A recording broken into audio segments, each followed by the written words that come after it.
Chimamanda Ngozi Adichie.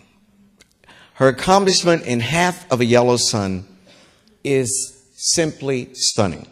Through the intertwined lives of her three primary characters, Adichie writes of the civil war that racked my beloved Nigeria following Biafra's secession, and its struggle for independence.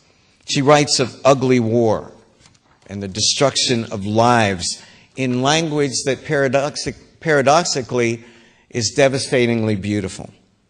Despite its beauty, however, her prose never distances us from the horrific experiences she recounts. Half of a Yellow Sun tells us the truth about Africa, about Nigeria, about war, about life, and the cost of living history.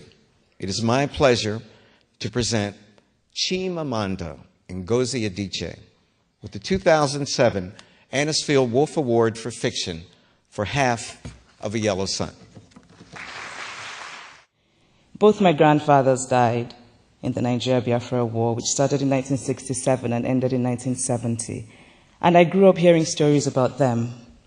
I grew up hearing stories about how my father, who was a university professor, had to flee the town of Nsukka where he lived just minutes before the town fell, and how he lost everything he owned. And I grew up hearing these stories, but I also heard stories about other things that happened, how my mother went from making cucumber sandwiches for her children to standing in line at a relief center to be given egg yolk from the Red Cross. And so I wanted to write about these people. I wanted to write about ordinary people, about how they loved and lived, about how war is a time when horrible things happen, but also a time when people come together and when people find the kind of strength that sometimes they don't always know they have.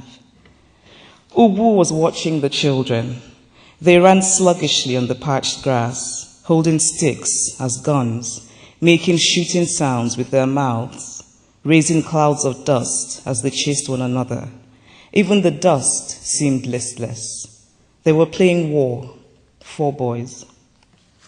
Yesterday, they had been 5. Ubu did not remember the 5th child's name. Was it Chidiebele or Chidiebube?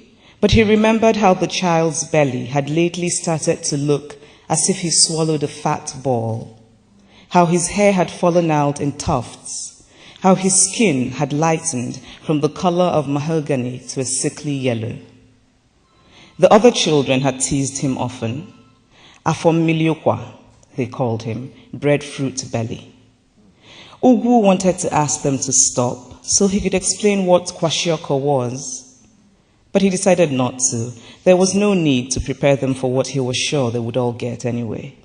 Later, the 4 boys had stopped playing war and had gone inside when Ugu heard the thin, strangled wail from the classroom at the end of the building. He knew that the child's aunt would come out soon and bravely tell the people nearby that the child's mother would throw herself in the dirt and roll and shout until she lost her voice. And then she would take a razor and leave her scalp bare and bleeding. Ubu put on his shirt and went out to offer to help dig the small grave.